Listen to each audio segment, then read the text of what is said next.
A new generation of parents is taking solutions from the workplace and transferring them to the home, and with great results.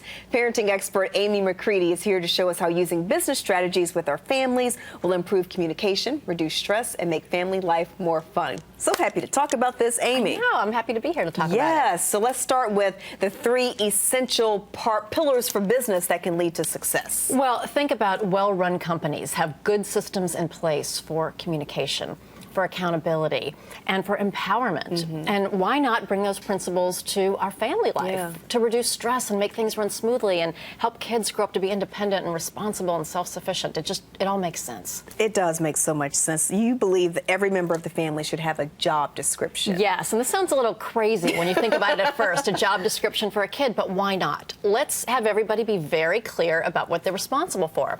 So we've talked about this before, toddlers to teens should have family contributions. Yeah. So let's be very clear about that. Put it in writing.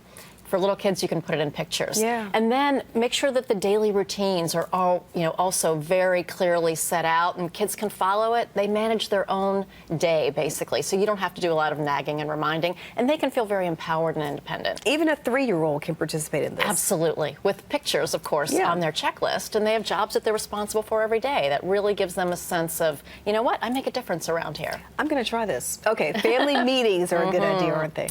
Family meetings are one of the best things that you can do for your family because, number one, it's fun just to get together on a weekly basis, but in the spirit of open communication and empowerment, it really does a lot to enhance that. So there are a lot of different things that you can talk about in your family meeting, but 3 essentials would be what went well this week, what didn't go well, and what are maybe 1 or 2 things that we're going to work on as a family. So think about that every single week if you're having those discussions. So what didn't go well this week? Well, somebody was hogging the bathroom and somebody was hogging the remote control or whatever it is, or maybe mom or dad have some concerns about what didn't go well. That's a great forum for problem solving, and of course you as the parent could say, well, this is what we need to do. But why do that? Give the kids the opportunity to decide. Let them come up with a plan and empower them to put things in place that can make the situation better. And that helps them with the critical thinking skills, doesn't it? Exactly. We talk about teenagers who are not responsible and they're not good problem solvers. Well, if we start that at home when they're very young, that just becomes the way they operate. And when they're at school and when they're at their first job or their real job one day, these skills will just come naturally to them. Okay, we had these family meetings in my house when I was growing up, and I dreaded them. How can we make them fun? Well, I'll bet the reason you dreaded them was probably because, one, it was about handing out chores, right?